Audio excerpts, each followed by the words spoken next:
Yeah, what's going on, everybody? It's 101 Weekly, and it's the Brighton versus Arsenal preview. Now, I've got Tony here with me. Tony, how you doing, man? I'm good, brother. I'm recovered from Wednesday night's debacle, so I'm happy. Looking forward to Yeah, tomorrow, actually. me too, mate. Me too. I'm looking forward to getting a win. Yeah. I'm looking forward to getting a win, man. So today, I just want to say what's up to Kuke.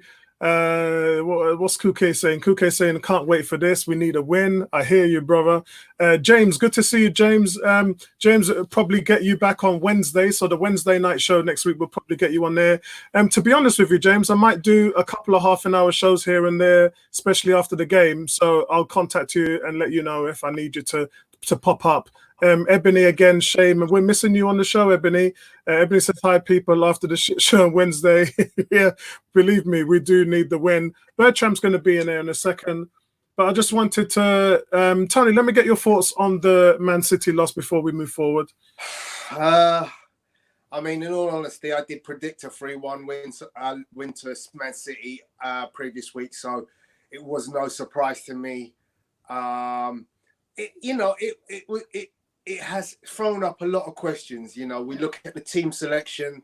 There was a lot of youth, four teenagers in the lineup to start the game, which makes you question whether the likes of Lacazette have a future at the club. The bringing in of Willock instead of Ceballos. I think we've seen, who he would prefer as a central defensive lineup. And that didn't include Luis to start the game. So I was quite impressed in some of that. I still didn't think we stood much of a chance of winning the game. And we were under a lot of pressure early on. But, we seem to be quelling it. We seem to be just about holding our own. Leno made some absolutely outstanding saves early on to keep us in the game. But you could see that, there was a slow build-up by Man City of pressure, and it was going to tell at some point. Obviously, in the two early injuries to Xhaka and Mari, just, I feel that played heavily on the game plan. And eventually, of course, we collapsed with two, hysterical errors from David Luiz. But, as I said, I expected that. I kind of look at the next game as being the real start to the season where we go, okay, now we have to kick in. It's unfortunate that we've got the injuries that we do have, but this is where the squad comes into play. And this is where we really have to expect the best of Arteta to find a way to work with the players that he has remaining in at his disposal to make the best of it and to start getting some wins, especially in these next three upcoming games. Yeah, because I mean, the hardest thing for us is that the first three games of coming back to football are away from home. Not that it really means anything, but it does give the home team a slight advantage of familiarity in terms of their surroundings. Bertram, what's your thoughts? I don't really want to spend too much time on City. Just want to get your overall thoughts. We probably shouldn't. It was not a good performance. I think, as Tony said, we started off good, actually. Not just okay. We started off good. I thought Nketiah had a couple of good chances. And that's the thing about Nketiah is that what we don't seem to realize is that differentiating ability to create something out of nothing. We don't have that up front, apart from maybe Martinelli at some point. I think that will evolve from him. But Aubameyang doesn't do that. Lacazette doesn't really do that.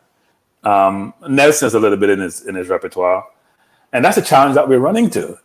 Because at some point, just like we saw with Pepe against Liverpool early in the season, when he missed two glorious chances, because Emery was trying to play the long ball that we were doing and isolate our skillful player one-on-one, we had Nketiah in those situations.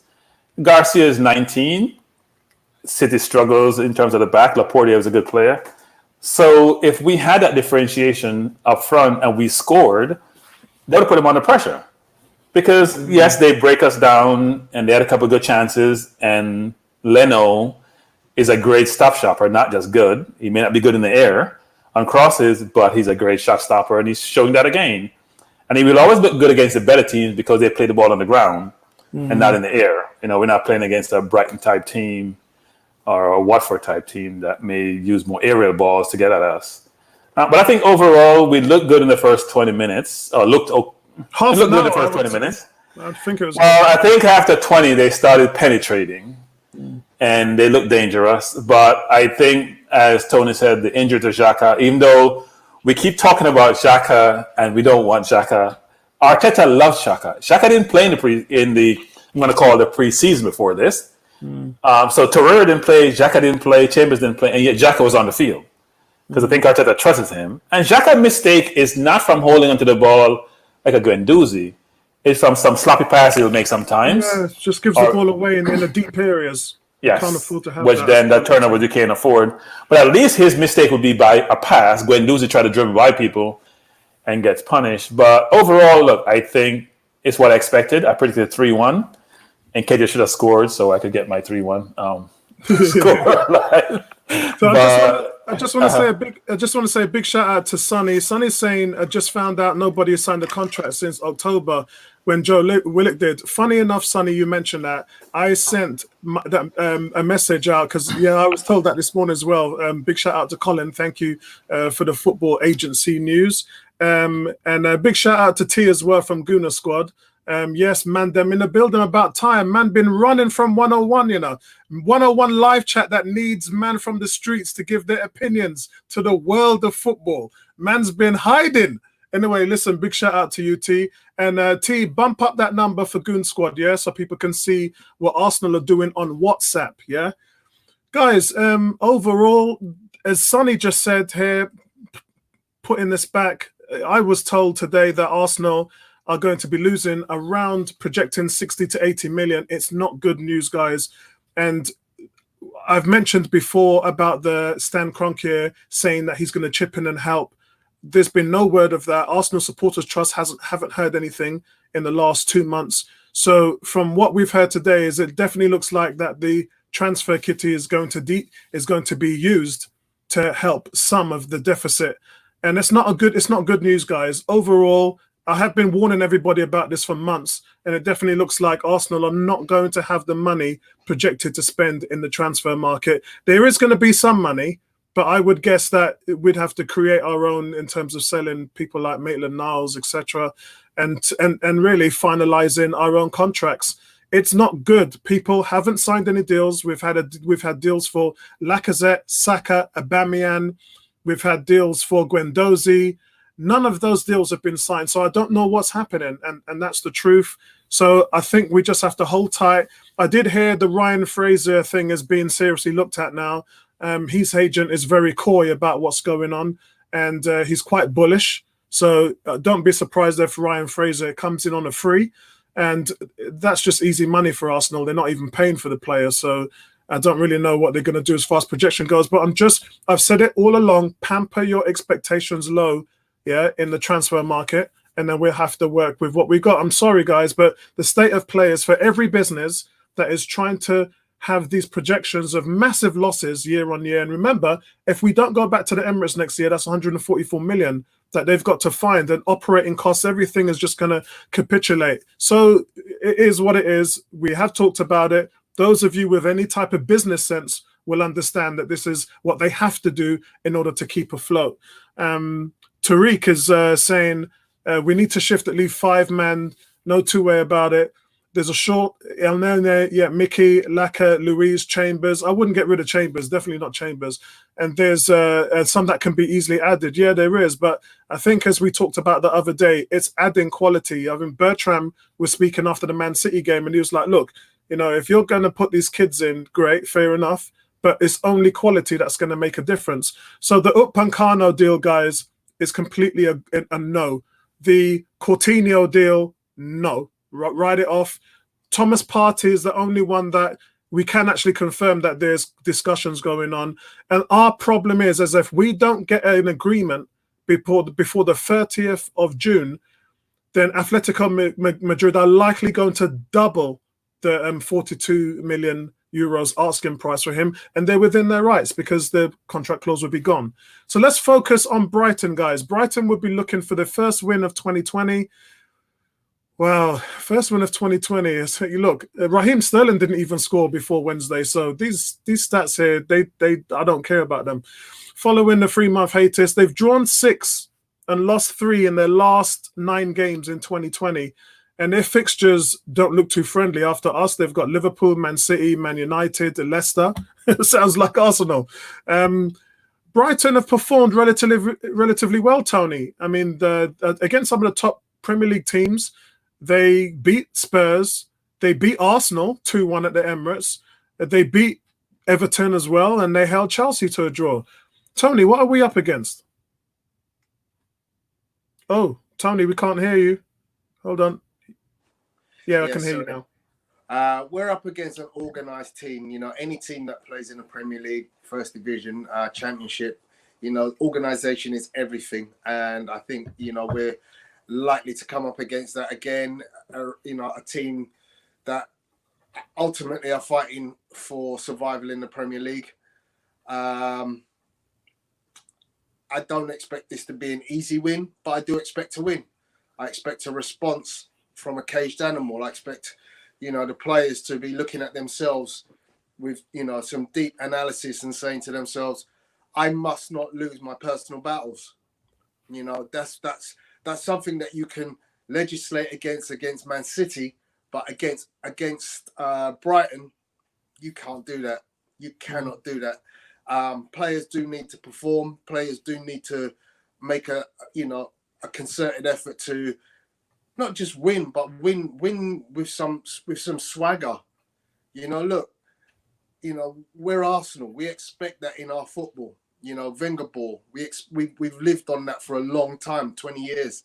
So it's time now to deliver, and I expect nothing less than a win. Yeah, and funny enough with that, Tony, what would you want from a Spurs and Man United game tonight? I think it needs to be a draw because of one reason. We need to slow down the chase, if that makes sense. 3 points for us against Brighton is a must, but the chase in regards to the teams around us, we cannot afford any of them to be getting 3 points. One point would be fine because that puts us within a shout. What's your thoughts? Just any thoughts on what your expectations are on tonight's game with Spurs United? Two teams I hate with a passion. Spurs, of course, are the #1 enemy. So if they lose, I don't care if Man United get 3 points. Yeah, I mean, let's quickly have a look at the table now. Let's quickly see if we can bring that up. Can we bring that up? Yeah, we can. So we've got here at the moment, Man United on 45 points, Tottenham on 41 points, and we're on 40 points. So if there is a draw, and that only puts Tottenham on 42, and then if we beat Brighton, then we move above them, which is good. That would be a sweet deal, considering that we're still in the first 3 days of the recurring season. Manchester United, though, that will put them on 46 points. And that's, you know what, fair enough. And we just have to wait to see how they deal with their running. There's not much we can really ask for. We're suffering because of our own ineptness, really. But considering at one stage we were in 14th position, I think that the only thing we can do is look up. Bertram, they've got some decent players, Brighton, haven't they? They've got the main man, Neil Murphy. He's got 8 goals and 2 assists. Aaron Connolly is the second danger man, but he's only got 3 goals, which is not a lot when you consider they've played 29 games. 1 goal in every 9 games. I mean, really, I think there's Leandro Trossard as well. He's got 3 goals, 3 assists. Adam Webster as well, 3 goals. And Lewis Dunk, their captain, 2 goals, 3 assists. So they've got a decent, well-balanced team, but they don't score a lot of goals, do they, Bertram?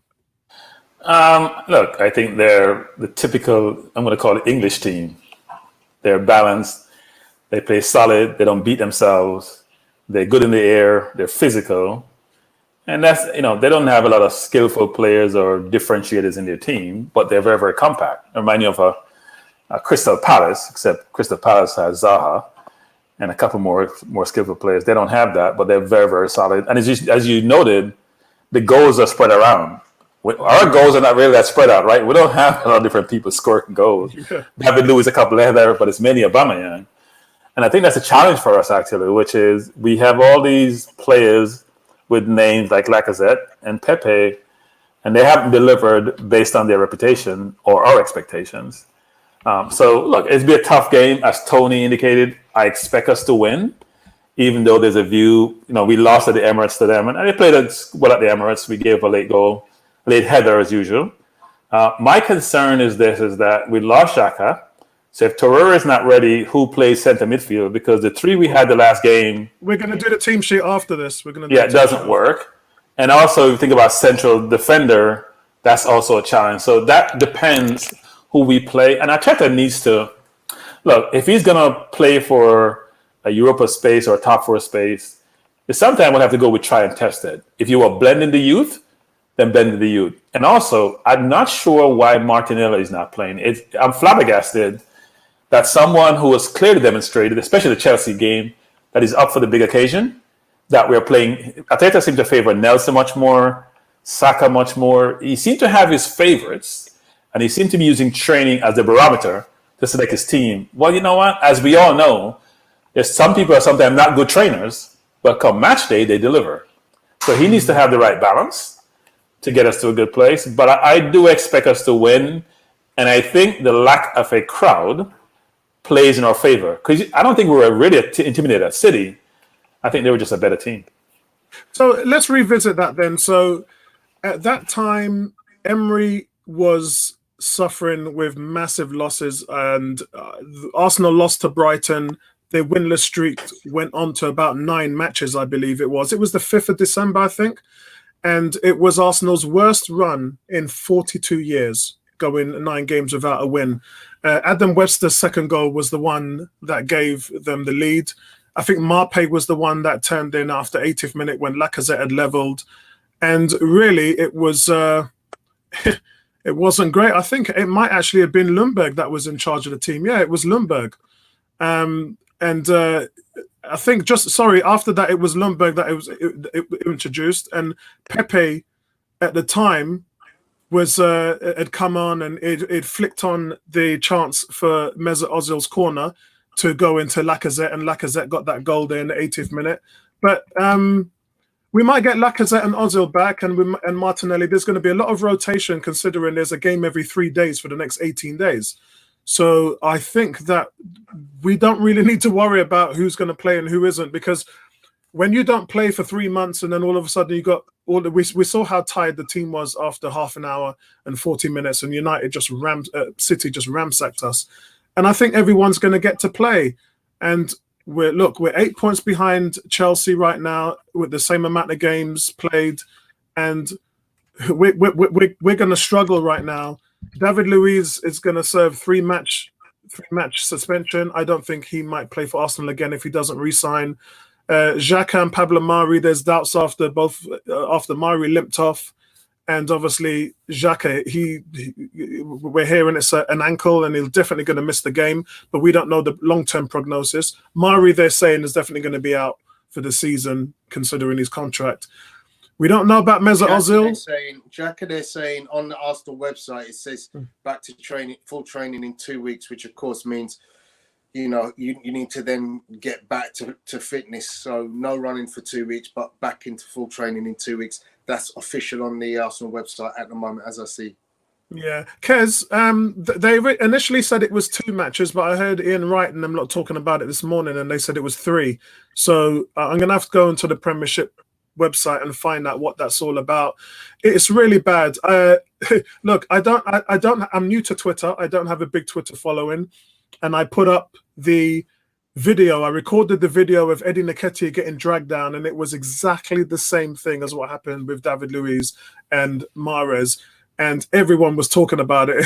I hadn't had that much of a hit on Twitter in a long time. It just goes to show, though, the double standard of the two teams and what happens when you're a big team and what happens when you're not. So I think we're going to see Mesut Ozil included. The Ozil thing is very strange because Arteta kind of said two things. He said he's going to have to play his way into the team, and I want to see that kind of ambition from him. But then he saw that already, which is why he played him previously. So what have you seen in the last 3 months from Ozil to make you not even put him on the bench? There's really some conflicting stories coming out of Arsenal right now. We will all know by tomorrow evening. I don't know what to believe, because I really think they're just saying stuff to appease people, to try and just give a story. But I believe there's massive problems in the back. Yeah, because I don't, guys. I don't think it's that complex. Arteta's seen him against City. He doesn't turn up. So if he's not going to turn up, I put him. No, he's seen him against City. He doesn't turn up at all, and you don't want to damage the player's reputation and saying, I can't play him against this team because he will not be part of the game. He doesn't run. I need legs. That's why he had all those kids in the game. Okay, he so needed legs to chase. Bertram, so what I'm saying is Arteta this week has said two conflicting things. So that's really what we need to focus on. He said he's a bit short and he's going to have to work harder in order to get back into the team.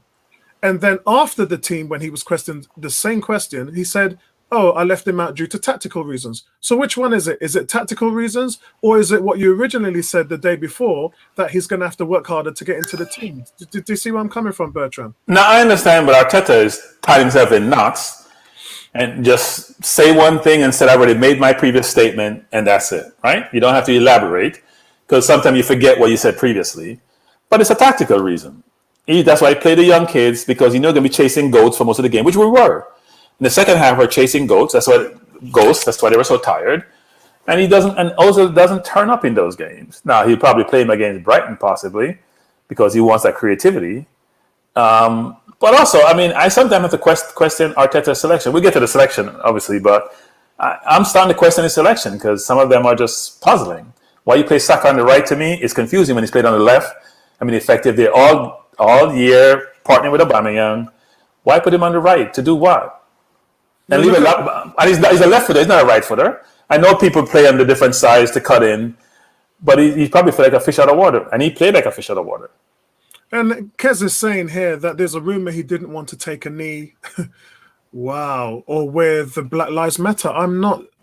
Where's that rumor coming from, Kez? I hope it's not the Sun newspaper. Because that doesn't sound like. But he won't play for the season, because they'll be taking knees for every game. I wonder. He can't be the only outlier. He took a knee and wore the t-shirt in the friendly. So I think he's probably one of the people who would take a knee. Yeah. If you know how he operates, he's probably one of the first ones wants to take a knee. Yeah, I agree. So Bertram, a loss, not even a loss, dropping points here would be detrimental to Arsenal's chances of getting the top four or even top five. And Arsenal haven't beaten them in the last 4 meetings. This is Brighton.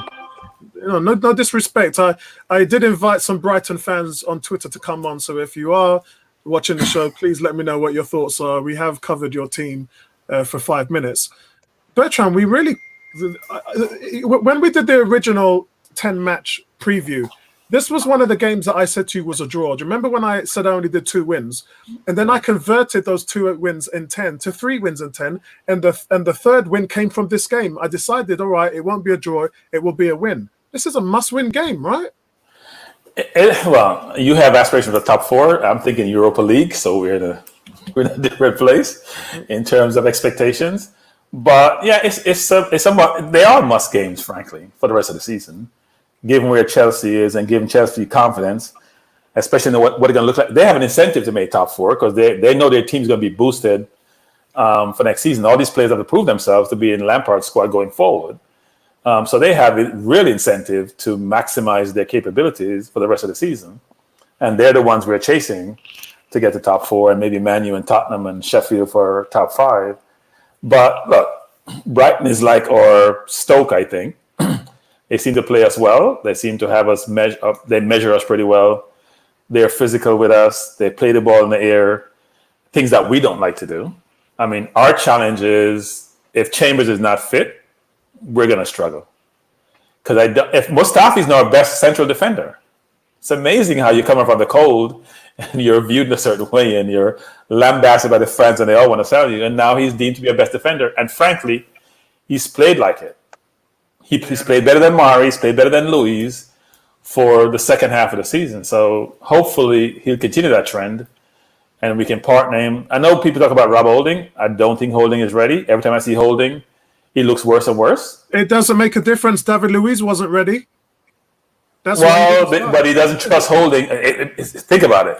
But he put David Luiz in, even though he wasn't mentally or physically ready because he doesn't trust Holding.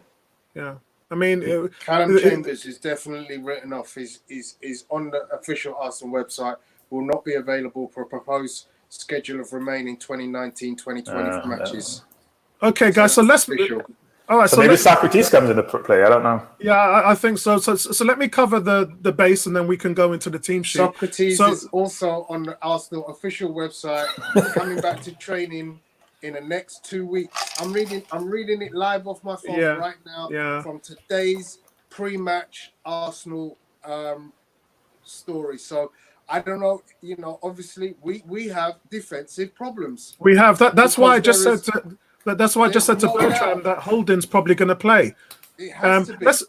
Let's have a look at it, guys. So Arteta's facing a difficult selection when it comes to the trip to Brighton. With Mari and Chambers injured, Luis suspended, he's probably going to be hoping that Socrates recovered from that knock, and he obviously hasn't.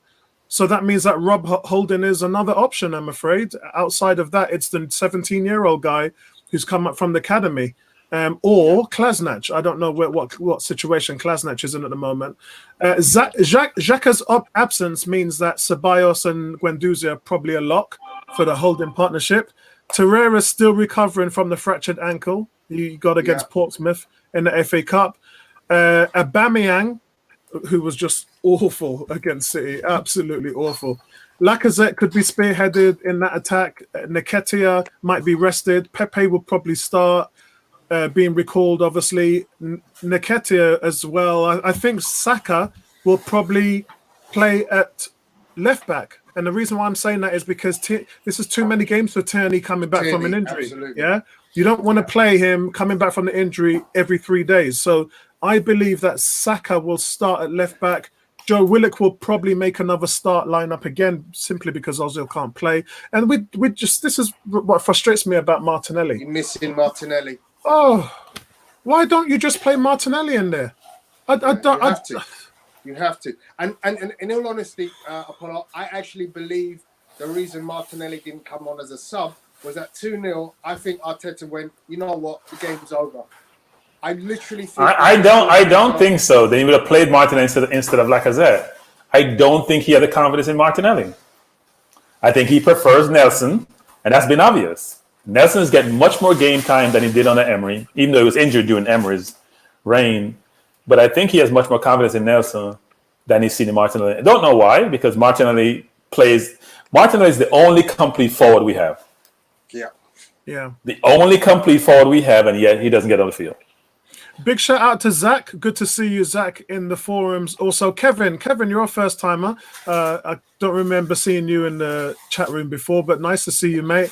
And I totally agree with you, Kevin. Mustafi will soon make a Luis cock up because he's a serial offender. And it says it might play Tierney. Yeah, I'm not sure. I don't think he's going to play Tierney at all. I think he's going to hold Tierney back. Again, remember what I said, 6 games in 18 days, guys. It's every 3 days. That's actually not a bad shout, because obviously playing at centre-back means you're not doing as much running as a left-back. You know, your sprints upfield are way limited compared You can't play Tierney against Brighton at centre-back. He'll get mauled, just like Antonio mauled him when he played West Ham. He's going to get mauled. He needs that fluidity on the left to go up and down, use his pace, use his speed. I don't think you play him in the center. You can't play him in the center. Okay, so I'm not saying he will, but I just think it was a good suggestion that potentially you could play. You know, remember, don't forget we used to play. What's the Spanish guy? Yes, we used to play what's his name? The left back. Monreal. We used to play Monreal. Yes, center. But that's Wenger trying his experiments. Yeah. No, he did okay. He did okay. Give the man props. He did okay. Guys, let's move over to our screen and let's get the show on the road. I did promise this was going to be a short one, so let's try and keep it to 45 minutes. Let's get this sorted out. Let's lock in Leno, because that's not going to change. And we're going to go straight to left back. If we can get it up. We're going to go straight to left back. Also, guys in the chat, I want to hear your opinion. Who's going to be your preferred player at left back? We only have 3 in the panel today, so it's going to go 3 ways. So I did say I'm going with Saka because I believe you have to rest Tierney. And if Bertram and Tony go against me, then Tierney's probably going to get the shout again. But let's see what you guys are going to go for. Who's going to start at left back? Let me go with Tony on this one. I actually think Saka also needs a rest, so I'm going to go with Kolasinac. That's a good call. That's a good call. Bertram? I would also go with Kolasinac, not because he's a rest, but because of the physicality of the game. I think Kolasinac is very, very physical, loves the physical contact. So I'm going to go with Kolasinac also. Wow. Okay. Mark has got. Good to see you, Mark. Mark's gone with El Nene. Boy, I don't know. Was El Nene even on the bench against City? Was he on the bench? No, definitely not. No. Yeah. Kez has gone with Saka, same as myself. James has gone with Tierney. 18's gone with Saka. Mark has gone with Saka. And listen, Zaka's gone with Kolasinac. Oh, wow. Okay, Kles. Yeah, Kez, that's what I said. This is a really good shout. I've been outvoted, so we're going to go with Kolasinac here at left back. That is a good shout, guys. It's a good shout. It's a good shout. Centre back, this is where things start getting difficult. Guys, who are we going to go with centre back? Guys in the chat, please, loving that commitment from you guys, as always. Let me hear your choice of who's going to go left centre back. Tony, who's going to go left centre back? Rob Holding. Yeah, I can. Let me start seeing things coming through right now. James is saying Rob Holding as well. I really don't see any other way out of it. Kev is saying Holding and Mustafi. Yeah, not much choice. Totally agree. 18 is saying Holding. Mark is saying Holding as well. Bertram, I think this is a no-brainer, right? It's kind of sad when you have to default to a player you don't think should be on the field. That's very, very sad. But that's what we did against Luiz, and he didn't turn up, and he got chastised for it. When I was saying on Wednesday night's show that what did we expect? He wasn't ready, and it wasn't that it wasn't ready. I don't know whether you guys saw David Luiz's tweet. David Luiz sent a tweet out, and he said, I can't remember the words, so I'm not going to quote it, but it was akin to the fact that he wasn't ready in his head because his contract situation wasn't sorted out. And Arteta has been saying he wants it sorted out. Luiz is saying he wants it sorted out. But the front office, it's Raul and Vinay who is the reasons why that tweet went out specifically to them two saying you haven't got your head in gear. And he's pissed off right now. I wouldn't be surprised if after the 30th of June, he just walked out. Yeah, he definitely wasn't happy about it. So there's many reasons why he shouldn't have been playing. But unfortunately, Rob Holding is going to be lamb to the wolves. He's going to get the same type of treatment. He is not ready, and we might have to throw him into the fire. So, Tony, you've gone for Holding, haven't you? Yeah. Okay, Bertram, you've gone for.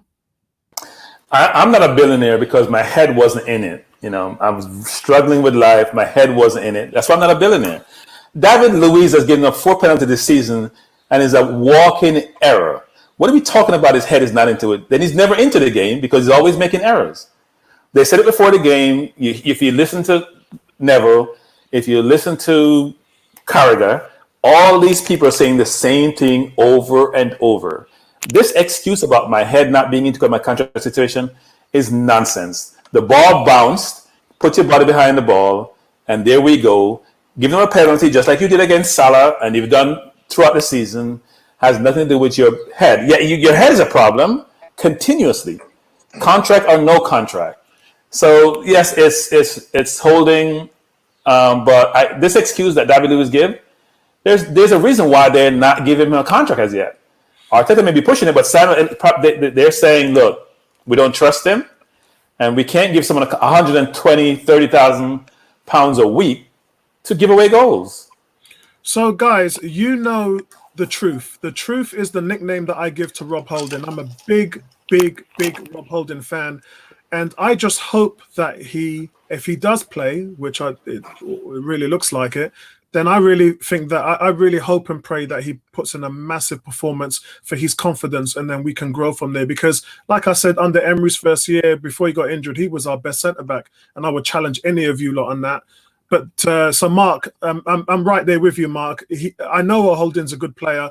The difference is he back to? Can he get back to the form he was before he got injured at Man United? Because since then, he's been bang awful. And our only option, Tony and Bertram, is Zach Medley, which is the 18-year-old I talked about. He's the only option. 6'5" giant. He's got pace. He's got a great body control, but he's totally, completely inexperienced. And I did mention the fact that Arsenal had not brought a centre back into the first team in 12 years from the academy. So it's a long time coming. If things get desperate, I think they go to him. But right now, Rob Holding has got the experience, and I think you've got to give him a try. So, guys, we're looking at now the right centre-back, and I think we're all thinking about one name, and that's going to be Mustafi. Tony, is there any other choice outside Mustafi? None whatsoever. Yeah, okay. I think... one thing that, just picking up on your comments about Zach Medley, is that obviously Zach Medley must make the bench, but you need two centre-backs when you think about it. You could lose two centre-backs in a 90-minute game where fitness is going to be an issue. How ready is Rob Holding to play 90 minutes? How ready is Mustafi going to be to play another 90 minutes on the back of the previous 90 minutes, which was difficult for him? So you need two centre-backs. So I actually think you need to look at two options and go to yourself, right, who could play there?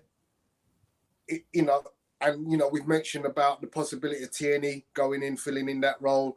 Kolasinac. You could also look at Kolasinac. You could also look at Bellerin. We've seen right backs filling at centre half in the past. So, I think it's very important that when you're looking at this game in particular, and you think about potential injuries, you look at potential yellow cards and stuff like that, you're going to have to potentially look at putting players in positions just simply because you have no other options. Yeah. Would you, for instance, play Zach Medley in the back two instead of moving Kolasinac into centre and bringing Saka off the bench? Tony, my honest opinion and my professional opinion would be I would just change the formation to 3 at the back. I'd go with a 3 and then 4 in midfield. That's we got no options. I would do that. It's something that definitely Arteta, as a philosopher of various different formations, would have to look at, because you're forced into this situation, I'm afraid. And all you do, if you've got that many midfielders you can play, then why don't you just play them and then put 3 at the back and then cover them? I personally don't think you can play with a system like that, because our defense does not have the intelligence to change in the middle of a game. We just don't, we're struggling with a 4 at the back. That's the most basic thing. We've grown up on Tony Adams, Steve Bold, Nigel Winterburn and Lee Dixon being the most uniform back 4 in football history. And now we can't get 4 guys to stand in a straight line. We see players running through our back 4 at will. We see teams playing like Man City, straight balls down the middle of the pitch without a single interception.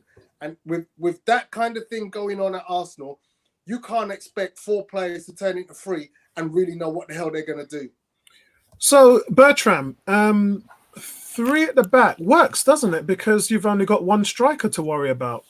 You've only got their main goal scorer, who no one else is really a threat to score on that team. So yeah, but I think we have to understand is that any formation you play is going to have some holes in it. So that means you play 3 at the back, you have 1 less attacker going forward, right? It's always going to be some holes in the formation you play where someone can create mismatches and expose your deficiencies. Look, I do think that all options are on the table, because right now we actually the problem that people don't seem to realize is that we keep blaming the defense. the defense has no protection. Yeah, that's right. Our midfield provides zero protection, so they're always exposed. Because I say De Bruyne running through the middle and Guendouzi always running behind him.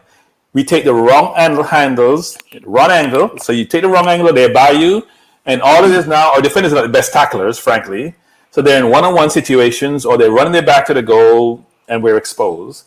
So I will not. And the problem we also have, think about this. So we're thinking about losing central defenders. Most team, their CM can play occasionally. Like we say, well, Fernandinho for City can go, and Henderson goes in the center half of Liverpool, emergent situation. Fernandinho, the same thing. We don't have that. We don't have that capability because our CM just don't have it. Yeah, go ahead. But see, this is the reason why on Sunday I told you and Tony Pepe's not going to play. And, everyone in the chat was doing backflips when I said that.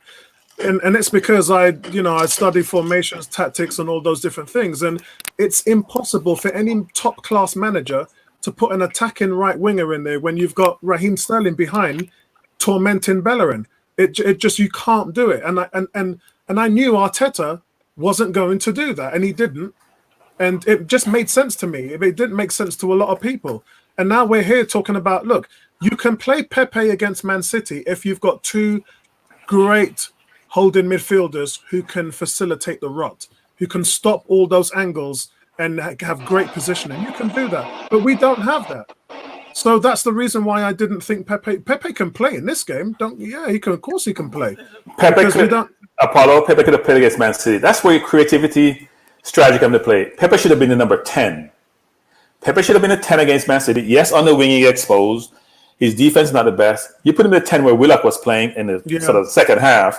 He runs at the defense. His passes are better than Willock. Willock's got to get the pace of his passes right. Man City will have to crowd him with two players, create opportunity because we don't keep the ball well. He will force the team in the middle to make decisions. That didn't occur. That's where a coach comes into play to say, you know what? Let me create some mismatches on our side versus always being in the defensive against the other team. And Arteta didn't do that. So I think everybody has gone with Mustafi, so we're going to lock Mustafi in there. I don't think there's any one person that said anything else in there. Joseph, good to see you, Joseph. He said, I think Arsenal have to go through at the back. They only have two centre-backs that are either injured or suspended. Agreed. And then there's Zach Medley. So I think that don't be shocked. Yeah, like I said last week, I said to you guys, don't be shocked if Pepe doesn't start, and he didn't start. We also talked about Ozil. We didn't have him in the team, did we? None of us did, and he didn't start. So there are some things that we can get a sniff off and we can understand. But I think let's have a look at right back, guys. So interestingly, do we start Bellerin, who again is coming back from the groin strain, or do we go with another option? Do we go with Maitland-Niles, who actually came on as centre midfield, didn't he? Against Man City, he really didn't come in as so whatever Arteta has seen from him in centre midfield, it looks like he's going to go that way, which is his natural position.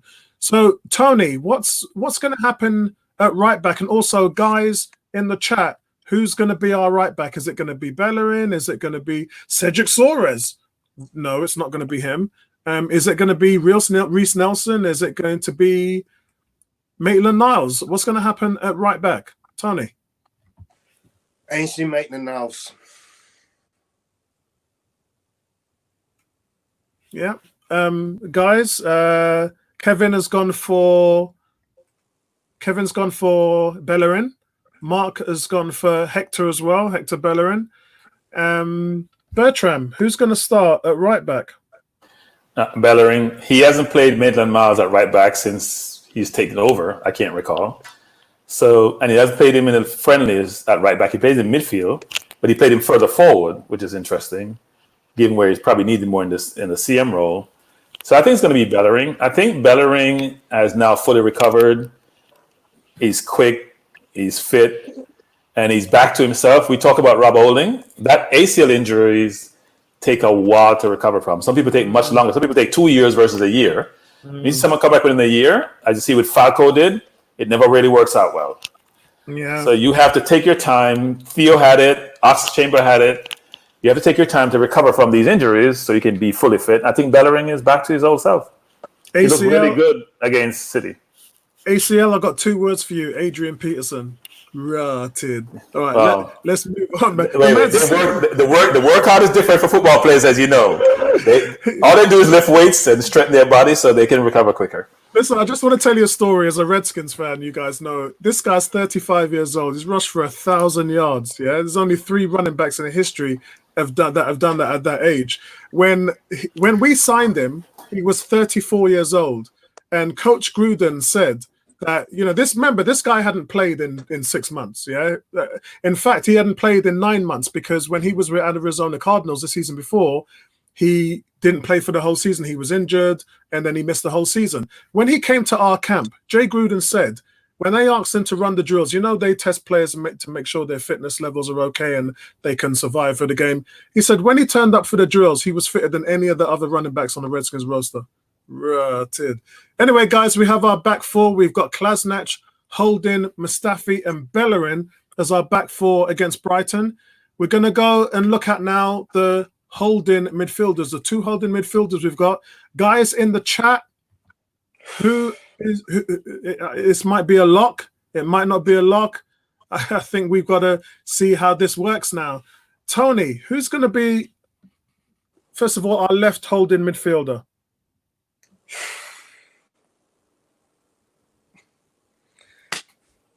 I'd like to say none of them, but you have to. This is the most awful situation to just have nobody who you have any confidence playing in that position. Guendouzi, I think, has to be one of them. Who else is there? Well, that's what I'm saying. Maitland-Niles can play there. It's just wow. It's okay. Let's look at our options.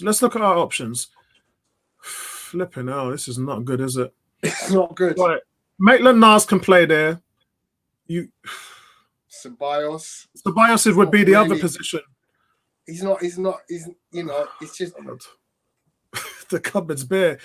Saka can play there, I guess. No, he's never going to play him there. This is a big team. This is a physical team. You need a big, imposing centre back. You need 2 giants in the midfield to go out and dominate. And as Bertram has said, we need to protect that front 4, and we got nobody. Well, I'm gonna go. My vote's gonna be Ainsley Maitland-Niles. I don't know. Will he? No, you know what? He's gonna play Guendouzi because Guendouzi can run. He's got the legs. I think he'll probably take Guendouzi off after 60, 70 minutes. Yeah. I think depends on if Lazy plays or not. What it looks like. He won't play. Ozil's not going to play. I'd be surprised if Ozil plays. Well, it depends if he plays or not. If he doesn't play, then he probably plays the same 3 midfielders he had the last game. So that's the only option. So let's see what our panel. Let's see what the chat room is saying. James is going with Guendouzi. Kevin's going with Maitland-Niles and Guendouzi. 18's going with Guendouzi. Mark is just saying who's left. I think that's what we looked at. The cupboard is bare. There's nothing there, mate. Awful. Yeah, and I don't know the situation with not Reece Nelson, Smith Rowe. I don't know but then Smith Rowe normally plays up front as the number 10. He plays as an attacker at Huddersfield. He's not back at Arsenal. Yeah. That's a no. That's a no there. Mark is saying, I'm there with none of them. There's just nothing there. Willock can play there, but again, his preferred role is more up the field. When we played Liverpool in the Willock. After the Man City performance, Willock is just the most disappearing act in Arsenal football. I literally could not find that guy against Man City. I was literally going, where is Joe Willock? I mean, I don't know if you're able to tap into any stats, but I don't believe he made one single tackle. He wasn't the worst player. No, he made tackles. He wasn't the worst player on the field. Our captain was. So if we're going to talk about Willock being lost, our captain, who was a senior player, was worse. Yeah, you're right. You're absolutely right, Bertram. And remember, guys, when I did my 5 reasons to beat Man City, I did go through this with Bertram. My 4th reason was Aubameyang. And the reason why I said that is because big players turn up in big games. When we play Liverpool, Salah, Mane, Firmino all turn up.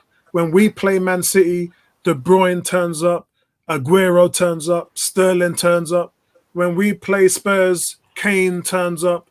When we play, it's just when you're playing big teams, you're looking for your big stars. And I also mentioned that previous time Aubameyang played against Man City, he disappeared for a whole half. In another game when we lost 3-0, he missed a penalty. And he missed it at a crucial time when we were 1-0 down, and it would have leveled the game and given upped our spirits. And what did he do? He missed the penalty. So, at the top, at this level, Aubameyang, what has Aubameyang done against Liverpool in the times that he's played them? Nothing. But I think the analogy doesn't really work for Aubameyang, though. Aubameyang is all the players you've mentioned: Aguero, De Bruyne, all these Sterling. They're multifaceted players. They can hold the ball up. They can run the space. They can beat a man. Aubameyang is one-dimensional. He puts the ball in the net. Yeah, if he doesn't put the ball in the net, he can't pass. He can't beat a player. He doesn't play defense. At least he plays when he wants to. So he's a one-dimensional player. So you know what you're getting, and that's why he has to play down the middle. I don't know why we keep on putting him on the left, because he scored goal from there. He's a goal scorer. Of course he's going to score goal from any place. Put him down the middle.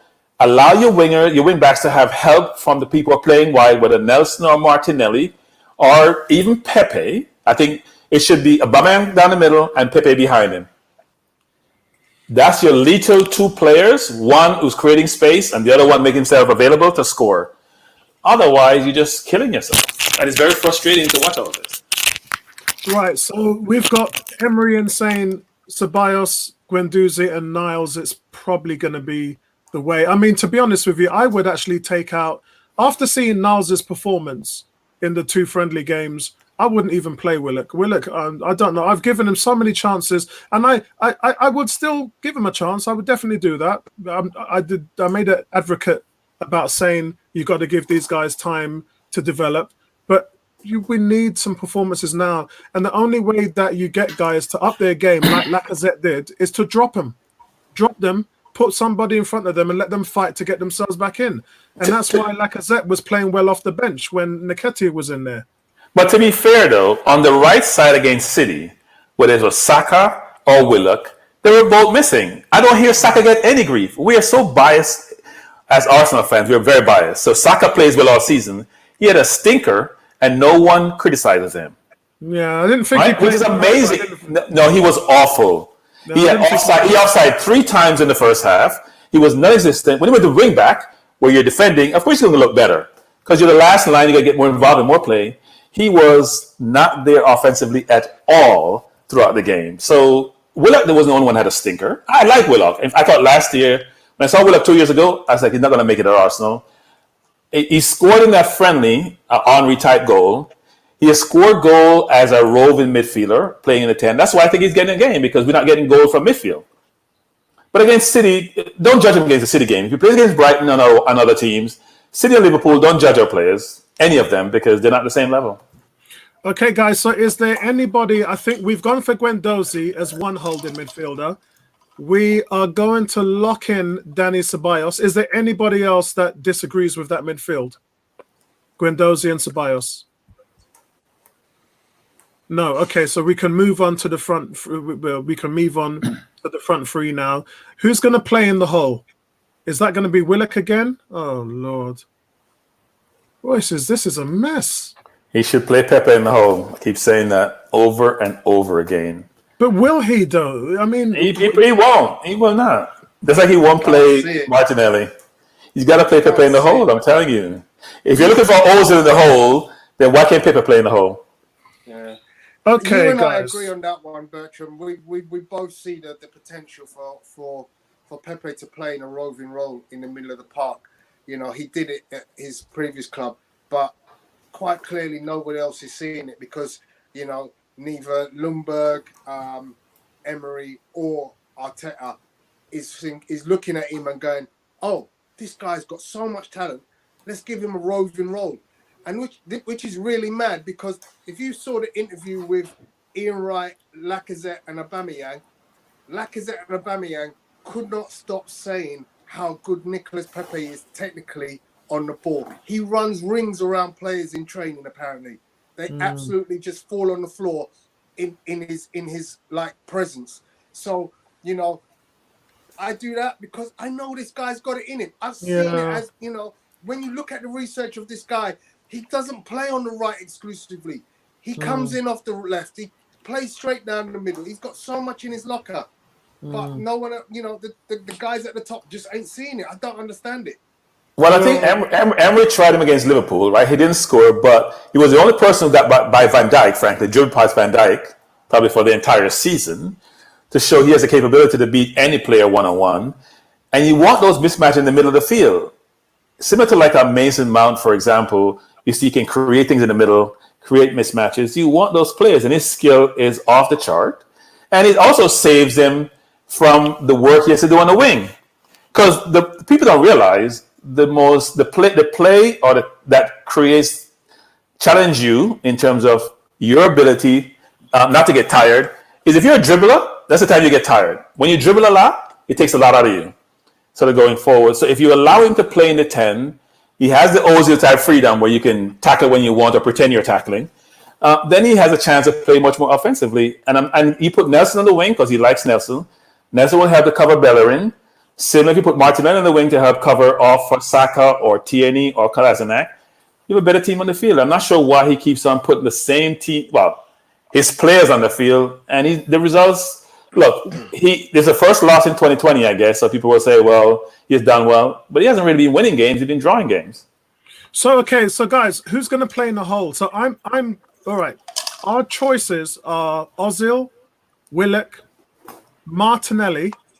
I'm not sure whether he's not going to play Pepe there. He just wouldn't do that.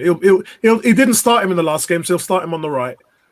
I'm going to go for Ozil. I think he'll play Ozil in this game. I think he'll play Ozil also. Well, I don't know actually. He didn't sound too. He didn't. He didn't sound too enthused about Ozil at all. He sounded like he's not ready to come back anytime soon. Actually, I'm going to change. I'm going with Martinelli. Martinelli for me is going to play at the number 10. Guys in the chat, let's hear your voice. Let's hear your voice. I can't see that. He's not playing in a natural position. He's not going to put him at 10. I know. Can I give you one last option in the 10? Yeah. A player who can actually hold a ball there, Lacazette. In the 10. You play Lacazette in. Do you know why? He's one of the few players who can play with his back to the defenders and hold the ball. Yeah? So when you're looking for somebody to go, okay, I'm going to play into the 10 and then I'm expecting things to happen behind me, and then you put Aubameyang up front, Pepe right, and Martinelli left or Saka left. I'm all over the place. I've gone from Ozil to Martinelli. Oh, bloody! I'm all over the place. What are these guys saying? Because we depend a lot on our guys who are in the chat room for their insight. So what are we seeing now? We're seeing Emery saying a number 10 needs link up. Pepe hasn't shown he can do that yet. Aaron is saying Mesut Ozil. Mark is saying Willock over Ozil. Nope. So he's gone for Mesut Ozil again. He's not going to play Ozil. He and Ozil have a beef. There's definitely something going on there, Cricket Ball. There's definitely something going on. There's definitely something going on. Everybody and Ozil has a beef. The only theme in that whole thing is Ozil. With Lombard, with Emery, with the only theme there's only one person's a theme, and that's Ozil. Kevin saying, listen, look, Maitland-Niles played there for a couple of games, and he came on against City, and he was up in the hole as well. So Maitland-Niles is an option there, guys. He really is. That's just the way how it is with really Arteta. But he's not for us, but he is for Arteta, and that's what Arteta's looking at. He's not looking at Pepe in the 10. Like, you guys have really got something good with that. I can see the advantage of what you guys are saying, but he's playing Maitland-Niles there.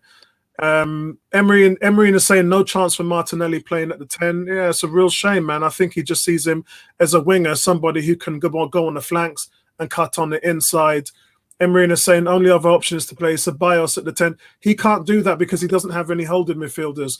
If he had Xhaka, then Ceballos then plays at the point in that free midfield set. But because Xhaka's not there, Ceballos is going to be dropped back and play much deeper.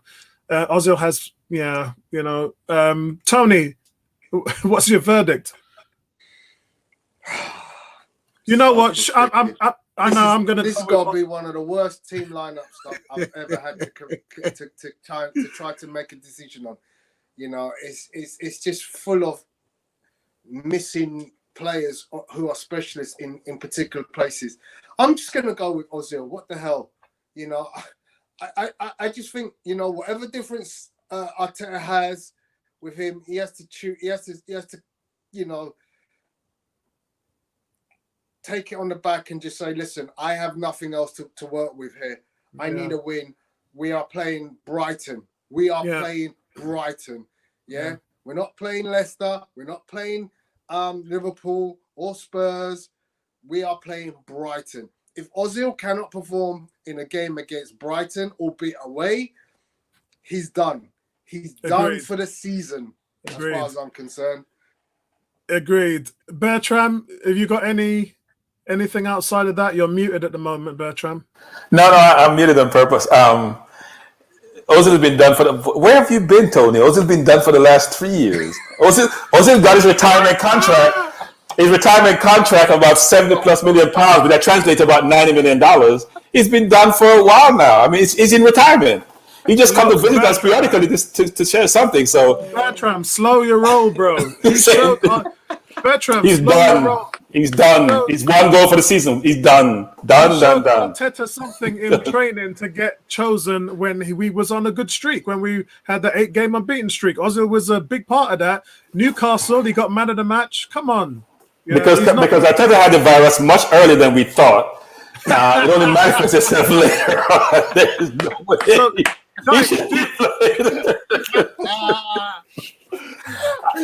I'm saying, wait, the three that we talked about, Guendouzi, Maitland-Niles, and Ceballos, I think is the three midfielders. Okay. So it's so Ozil, then me and Tony have gone for Ozil. So it's going to be Ozil there. So guys, we've got that three in the midfield: Guendouzi, Ceballos, Holding, and Ozil at the point in the midfield. So now we need left attacking winger, right attacking winger, and then striker. So before we go there, that's why we're weak. We have no spine. Right down the middle of the field, we don't have quality players. Terrible. Go straight to the middle. You can run a knife to the middle. No quality players. Double thumbs up for me. And sorry, I cut myself, so I had a plaster last night. Double thumbs for me. Guys in the chat as well, who plays on the left? Is it Aubameyang? Is it Saka? Considering that both players started in the last game, and considering that Aubameyang is a captain, I really don't know. Let me hear from you guys. I want to hear from you guys. Who's going to be on the left? Tony, who's your choice on the left?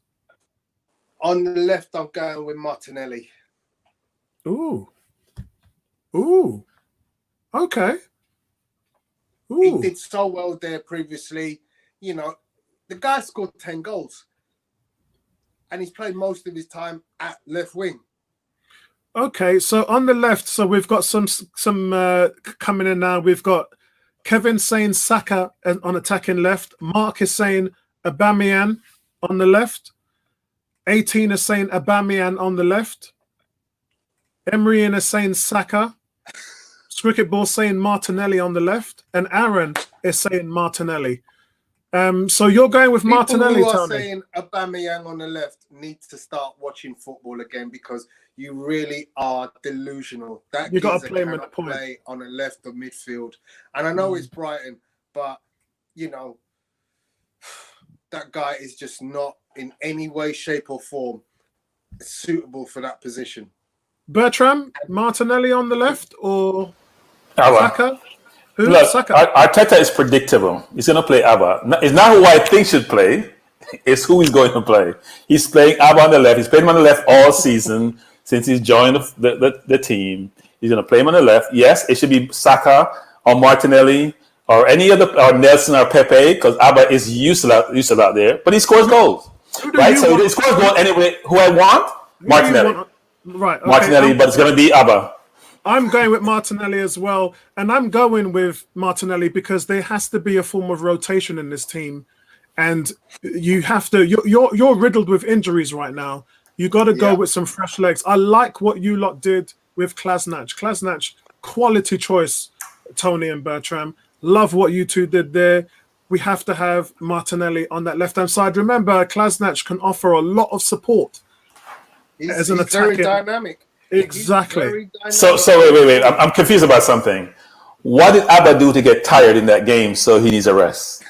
No. I'm not saying to rest him. Okay. You're playing inside. Okay. I haven't seen it yet. Yeah, I'm playing him at the point. I'm going to choose to play him at the point because, likewise. don't all this fight you've got going on with Lacazette and Eddie Nketiah, get rid of it and just put the captain in there and then let him do his thing because he can't do anything else. I think Arteta needs is what he considers his best goal scorer in the team, which he probably believes is center forward and Abba. He doesn't want to break that up, either Lacazette and Nketiah and Abba for the whole season has been doing it. And neither Nketiah or Lacazette can play in the wing. So by default, he's playing Abba out there. He has two very good goal scorers supposedly there. He doesn't trust his other winger to score a goal, and that's why he keeps playing them. So we've got Martinelli on the left. On the right side, Tony, and guys in the chat as well, I think the right side is a lock with Pepe. Don't think Nelson's going to start the game. Considering both of them didn't start, you do have to go with Pepe on here. There's no doubt about it. This isn't no Man City. There's no Raheem Sterling. There's no one terrorizing you on that right-hand side. And again, guys, remember, I said that Brighton do not really pose the scoring threat outside of their main man. So you don't have to worry about how much people can score against you and attack you. I'm going with Pepe on the right. Tony, what's your choice on the right? Yeah, President's blood. Bring in the Pepe. Yeah. And just also while I've got the mic for a second, I'm just going to fill you in on some stats from the Man City game about Aubameyang. 18 touches, 1 shot off target, 0 successful dribbles, 0 key passes. Pointless on the left. He didn't even try. If he was playing center forward, it would be the same thing. He would have been pointless there too, except he may have scored. If he got Nketiah's chances, he may have scored. He's not a complete player. We know this, right? Those stats are not surprising. What was Willock's stats? I'm curious to hear Willock's stats. I only have the halftime stats, which were at halftime he had 7 touches, 0 passes, 0 interceptions, 0 tackles, 0 I shots. just can't. What the hell, man? Halftime. I don't know if it improved much in the second half, but seven touches. I would have given him a 2 out of 10 for that. I didn't do the player ratings. I'm really sorry, guys. I was zoned out yesterday, so forgive me, man. I got so much on right now. I've got reviews of Stargirl and Agents of S.H.I.E.L.D. to do. I ain't even started that yet. And I just looked at the player ratings and I said, nah. Yeah, let me just do this video because I got to cover this video for the preview game. So I just thought, nah, leave it. So, yeah, I'm going to go with Pepe on the right. Bertram, hold on. Before you go, Bertram, we've got Kevin going with Pepe. Mark is going with Pepe. Done deal. 18's going with Pepe. Yes, it is what it is. Bertram, any other choice outside of that? Do you he likes Nelson a lot. So even though we hope he go with Pepe, I wouldn't be surprised if Nelson started. He likes Nelson quite a bit. And he's probably known him previously coming to the under-23. So he likes Nelson. Well, me and Tony have gone with Pepe, so we've got our 3 there. So all we need is the main striker, and I don't think anyone's going to... I'd be shocked if anyone chooses anybody outside of the captain. Is there any pushback from you two on putting Aubameyang up front? Well, by default, he is going to be on the field, so no, but I don't think that's the team he's going to play. He's going to go Abba left, and he's probably going to play Lacazette in the middle. Could do, yeah, could do. But again, I think Martinelli would be much more dynamic. Alexander Lacazette can't get in the team. He can't. Yeah. He hasn't started the last 5 league games because of it's the energy. It has to be not just because he doesn't put out, because he's slow. So even though he plays really hard and he tries to close down, he doesn't have Nketiah's speed, and Nketiah is a little more of a fox around the box, but. And Nketiah hasn't done enough, I don't think, in the last game to say he should be perturbed if he's not starting this game.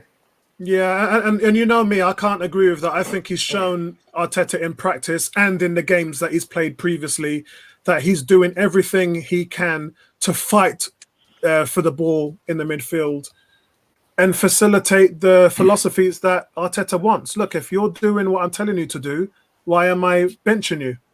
If The problem is he doesn't have that differentiating skill. How many times have he gone by a player? How many times has he gone? He's been playing forward now for 5. How many times has he beat a player and create for someone else? Beat a player, score, or beat a player and create for someone else? Haven't seen it. I've seen it a couple of times, but it's his defensive work, which is why he's in there, and he's a fox in the box. He's on the end. He's on the end of everything, and he just needs to play more. We just need to. We need to give him a run of 10 games, and then we'll all sit down and we'll talk about, like the first 4 games. I said to you guys, he scored 2 goals, hit the bar twice, and he defends really, really well. He defends way better than Lacazette. So I need him to create and score. I like defense from every player, but if that is best quality, then we have a problem. No, because he's 20 years old. You're still developing him. No, you have a problem when you go scoring. You're still developing him. Can I give Bertram the statistics that he was searching for Joe Willock? These are the complete 90-minute statistics. 26 touches, 16 passes completed. 0 crosses out of 2 completed, 0 shots, 0 fouls, 0 key passes, 0 dribbles attempted, 2 out of 4 duels won, and 5 times he lost possession. God damn! That's a lot to lose possession, actually. What is Saka's stats? I want to hear Saka's stats. Because I thought he had a horrible game. I want to hear Saka's stats. I thought he had a horrible game. Damn. So maybe I can be corrected. Actually, Willock's stats didn't. They weren't great. I'll use euphemism and say they weren't great. So, guys, I'm gonna get a score prediction from you guys and the guys in the chat room as well. Can you give me your score prediction for Brighton versus Arsenal? Again, this was a game I originally went with as a 1-1 draw, and then I changed it to 2-1 to Arsenal, because these guys told me I didn't have enough wins in the last 10 games. And I was trying hard to see who can this team actually beat? Who can Arsenal actually beat? And the only one out of them that I saw outside of Watford and Norwich was Brighton. So I went with Brighton. So I've gone with a 2-1 Arsenal win. So Tony, talk to me. And guys in the chat, let's get your score predictions. Before I put my prediction, I'm just going to give Bertram the statistics he was asking for. So Bukayo Saka played 90 minutes, touches 35, accurate passes 21, key passes 1. I don't have the tackles made. But I'm going for a 2-0 to Arsenal. I somehow feel we're going to get a result. It's Brighton. Come on. Don't tell me it's Brighton. They beat us at the Emirates. No. I'm sorry. They're still Brighton. Every dog has his day. They had their day. Now it's time to return the favor. We go out. We impose our will. We win 2-0. Yeah, and let's remember we weren't playing Arteta's tactics. We were terrible, man. We weren't working hard off the ball. We weren't closing down. We weren't running in, tackling. We weren't shutting off the passing lanes. We were bang awful. And look, the team had just capitulated at that time. It was a 42-year low for Arsenal to have that stretch of games going in where we hadn't won in 9 games. It was bang out ridiculous. Mark is going with a 2-1 Arsenal win. 18's going with a 2-0 Arsenal win. Emery is going with 0-0. Cricket Ball is saying 2-0 to Arsenal. Arteta says we have to take our revenge on Brighton. Yeah, we do. I want to see war. I want to see fight. Yeah. I want to see blood.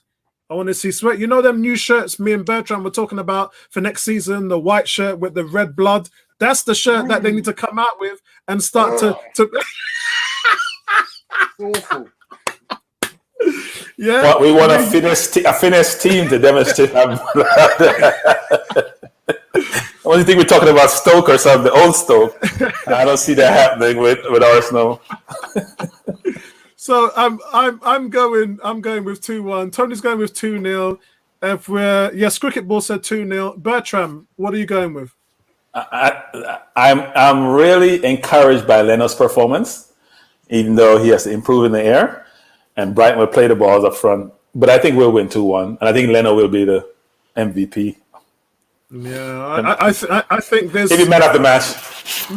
it could be. I think Pepe is going to come in and get man of the match. I think Pepe is going to brock them up. I think he's going to brock them up. A Pepe free kick would be nice. Yeah. Listen, nobody takes corners like him. No one. He is the man right now. Don't talk to me about corners, because Reece Nelson took a corner at the end of the game that absolutely infuriated me. I think we were 2-0 down at the time, and I'm thinking to myself, go on, put one on the head of Mustafi, because we know Mustafi's got a goal. We know Mustafi can get a head on a ball. And he put it straight to that first defender. And that just, to me, it's just like the worst thing in the world. You send your two big centre-halves up in the effort to try and get a goal back, and you can't put the ball into a danger area. That, to me, is sackable. I'm sorry. Yeah. I just can't stand players who can't deliver a free kick or a corner to a dangerous area accurately. I actually think Arteta, maybe he's smarter than we think he is, because he may have decided, you know what, we're not going to beat City, no matter who we put on the field. So maybe I'll try to position my team for the next game, barring the injuries. I'm sure he didn't account for the injuries. But hopefully that's the thought process of why Pepe didn't play, because you guys get excited. Here's the thing. You got excited talking about Pepe. We haven't gotten excited talking about any other player on our team, but yet you hear the enthusiasm and you see the smile we talk about Pepe. So why isn't he on the field for every game? And Martinelli, yes. And Martinelli, I would agree. But even more so Pepe, given we know what skills he has. So why aren't those two players playing? Doesn't make sense to me. Yeah, absolutely. Well, I'm looking for this picture. I'm just looking. Here it goes. I found it. Remember when we all saw this picture? Let me bring this picture up.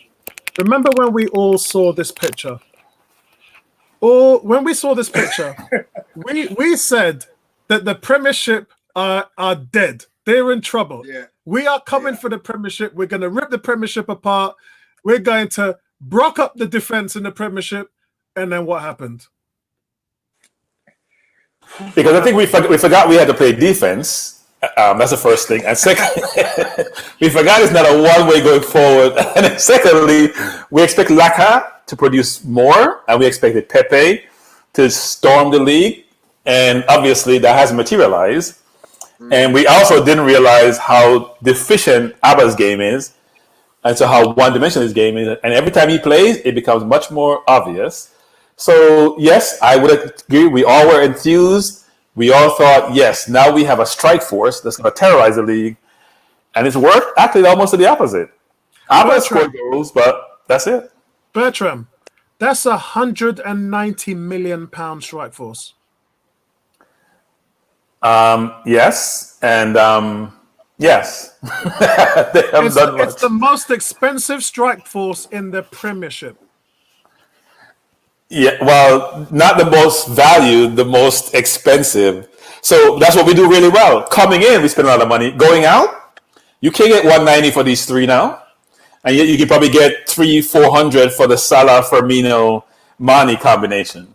That's the problem with our team. The people coming in, no matter what we pay for them, their value decrease as soon as they hit the Arsenal doorstep. It's not a good thing. You know, I compared the success of Emery, and I am comparing the success of Arteta to what Wenger was able to do with 31 goals with Sanchez, 19 goals from Walcott, 16 goals from Giroud, 12 goals from Ozil. Wenger got 65 goals out of that team 3 years ago in 2017. And here we are with the most expensive strike force in the Premiership, and barely a goal support from. It's really Lacazette that's dragging it down, if I'm honest, because Uber's scoring the goals, and Pepe has got 6 goals, 8 assists, and there's still 9 games left. So hopefully Pepe will get into double figures, and if he does, that would be good. Any winger that can get into double figures is solid, because that's where my comparisons. That's where my bar is with Theo Walcott. Theo Walcott knew how to get 15, 20 goals a season. He knew how to do that, yeah? We have had Iwobi, Welbeck, all these men there that don't get double figures. They can't score. So for me, you need to have this three musketeers, this circle of success where everybody is contributing. And just like you compared Liverpool's front three, there's goals coming from everywhere. Yeah. When you look at this Arsenal setup, where's the goals? So here's the hypocrisy in Arsenal fans. So Theo was one-dimensional. Abba is one-dimensional. We laud and praise Abba. We ran Theo out of town, basically.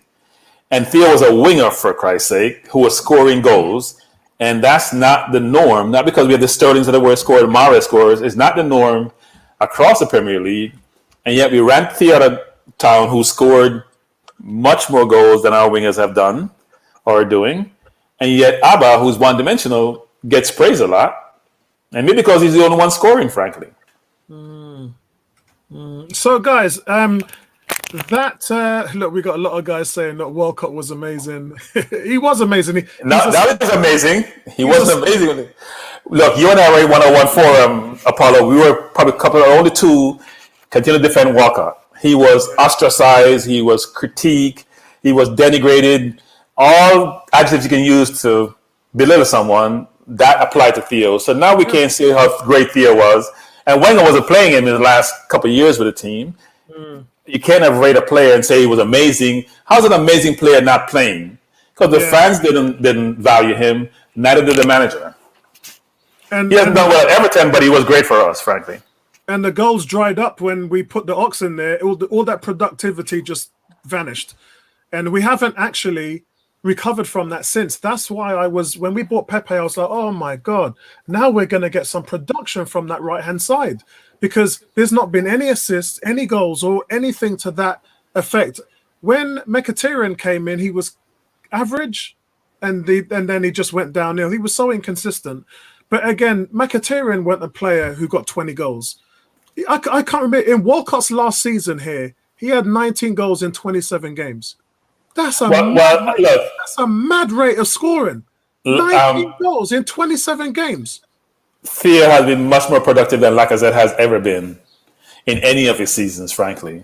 If you put Theo where Laka is, you get much more goal than Laka does, without a doubt, in any season. Yeah, totally agreed. So, guys, that's it from us.